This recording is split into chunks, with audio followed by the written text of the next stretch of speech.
Minsan nga po naiisip ko kung bakit po ako siyang nagkaganito dahil may anak po akong kailangan kong harapin ang kanyang karamdaman. Pero wala po akong magawang paraan. Nakakakilos po ako, di ko naman po nakikita. Ako po'y nahingi ng tulong sa inyo para po sa anak ko na gusto ko po siyang mapalitan ng dugo. Takot po yung awa na sa aking anak. Hindi po kami makakilos dahil wala po kaming budget.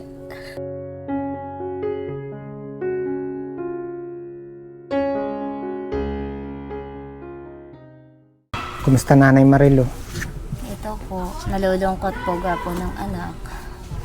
Gusto ko pong siya'y mapalitan na ng dugo para po naman hindi siya laging ganyan. Kaya po siguro nanghihina din ang katawan niya. Iba po ng kanyang dugo na nalapot.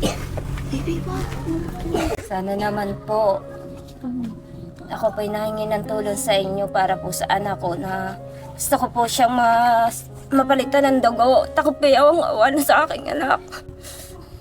Hindi po kami makakilos dahil wala po kaming budget.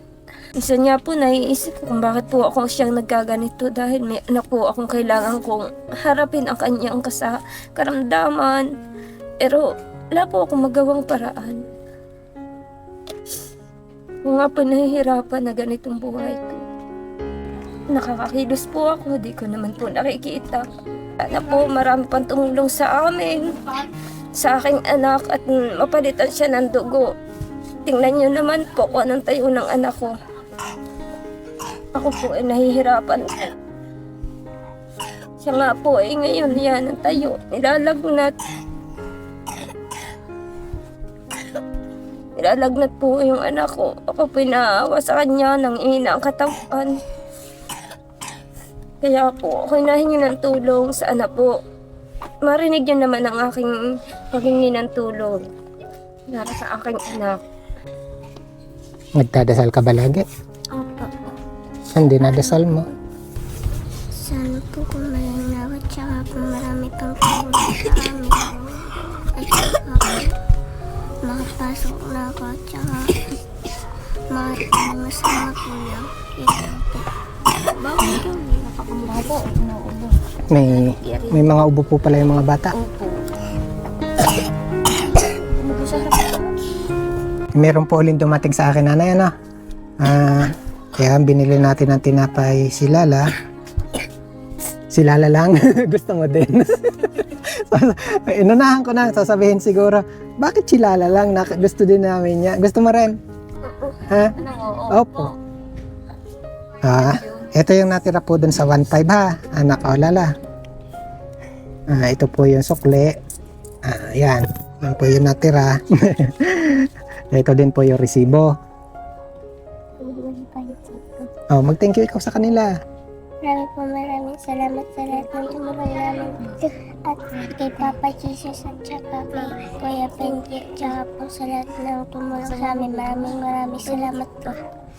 Sana po marami pang tumulong sa amin. Thank you po. Bigay mo kay mama yung sukle.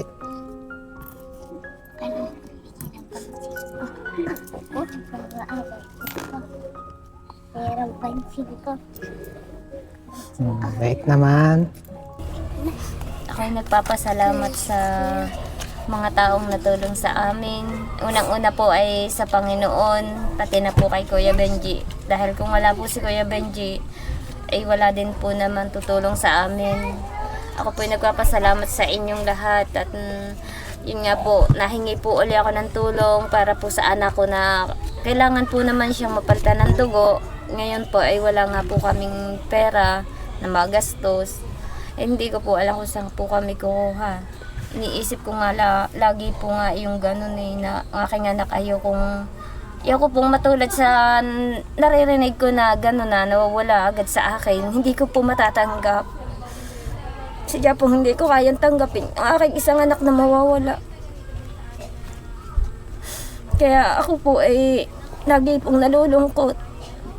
Dahil wala po naman ako magawang tulong sa aking anak. Yung po ng mga asawa ko ay nag-aaraw laang. Kulang pa rin naman po sa aming gastusin. Yun nga po, kaya po wala dito. Asawa ko nag-aaraw ngayon. Para daw po maidagdag sa panggastos ng mga bata. Kaya yung po ako nahingi ng tulong. Maraming pong salamat sa inyo sa pagtulong niyo po sa amin. Sana po, huwag niyo naman po kaming iiwan, pababayaan. Yun, siyempre, pasasalamatan natin, Nak, Lala. Mga kababayan, maraming salamat po kay... anak, upo ikaw dito. Tabi ikaw. Maraming salamat po kay Ma'am Myra Lynn, nagpadala po ng 500, at kay Ma'am Rina Nakagawa, 1,000 po para kay Lala. Maraming po salamat sa tinulong niyo sa akin, ma'am. Ngayon, sana po marami pa po kayo matulungan. Sana po marami pa rin po tumulong sa amin. Thank you po. Dasal pa rin, ha? Salamat sa inyo. Muli mga kababayan, para po mas matulungan natin si Lala at mas makatulong tayo sa ating mga kababayan, please share this video po.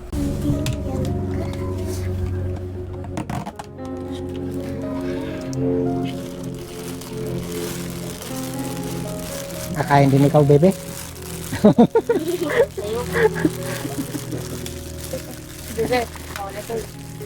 Sasabihin nga naman ni kay Lala lang, ano.